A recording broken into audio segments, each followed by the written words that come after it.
नमस्ते दोस्तों, मैं हूं आपका इफ्तिकार अहमद। आज मैं इस वीडियो में व्याकरण का भाग से एक शीर्षक उठाने जा रहा हूं, वो है पदबंध। वीडियो के अंदर जाने से पहले मैं आपसे निवेदन करता हूं कि मेरे चैनल को सब्सक्राइब कर दीजिए और बेल आइकन को ज़रूर क्लिक कीजिए। मुझे इंस्टाग्राम पर भी फॉलो कर लीजिए।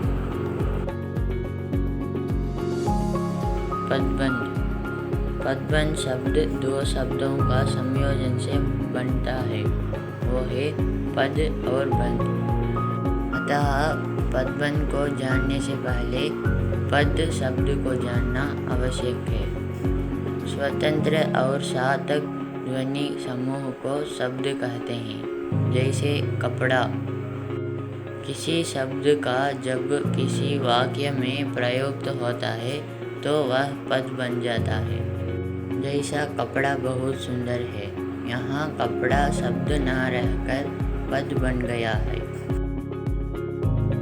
पदबंध में ध्यान रखने योग्य बातें।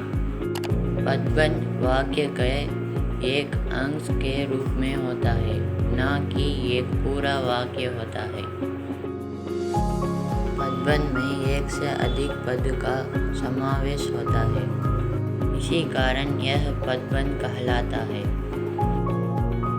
ये पद आपस में इस तरह जुड़े होते हैं कि एक व्याकरणिक इकाई का रूप ले लेते हैं।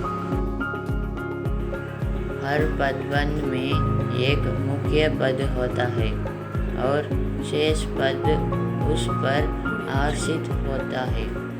जैसे आसमान में रंग बिरंगे सुंदर पंखे वाले पक्षी उड़ रहे हैं, यहाँ पक्षी मुख्य पद हैं और रंग बिरंगे सुंदर आश्रित पद हैं। पदबंध का निर्धारण मुख्य पद के आधार पर होता है। यदि पदबंध का अंतिम पद संज्ञा है तो पूरा पद संज्ञा पदबंध कहलाता है। यह स्थिति अन्य पदों पर भी लागू होती है, फिर चाहे वह सर्वनाम, क्रिया विशेषण या क्रिया विशेषण कोई भी हो सकती है। जैसे आजकल बाजार में स्वादिष्ट तरबूज आए हुए हैं, यहाँ तरबूज मुख्य पद है और बाजार में स्वादिष्ट आश्रित पद हैं, लेकिन संपूर्ण पद संज्ञा की और संकेत कर रहा है, क्योंकि तरबूज एक संज्ञा शब्द है। पदबंध के भेद।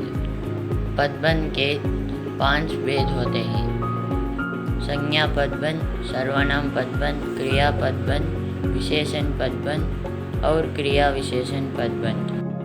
दोस्तों, अब संज्ञा पदबंध जानेंगे।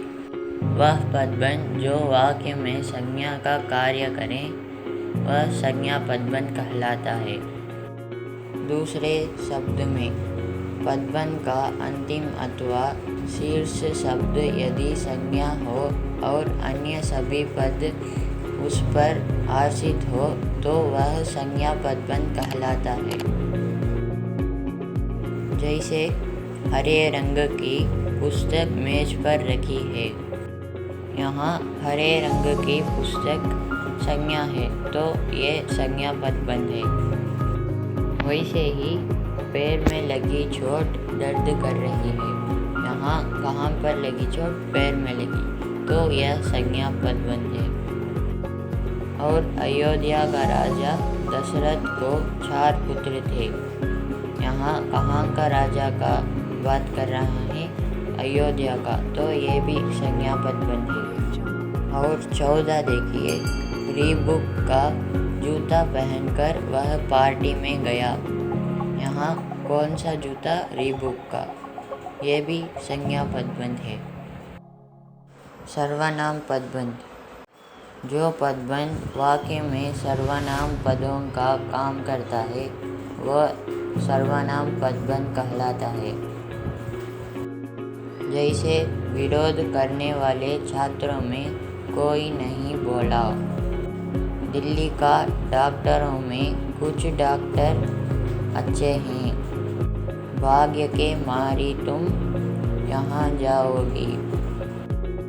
उपयुक्त वाक्यों में रेखांकित अंश सर्वनाम पदबंध है, क्योंकि इनमें कोई, कुछ, तुम, वह सर्वनाम शब्द है।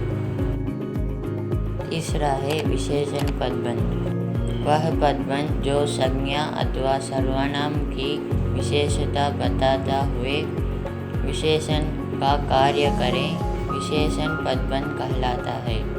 दूसरे शब्दों में पदबंध का शीर्ष अथवा अंतिम शब्द यदि विशेषण हो और अन्य सभी पद उसी पर आश्रित हो तो वह विशेषण पदबंध कहलाता है।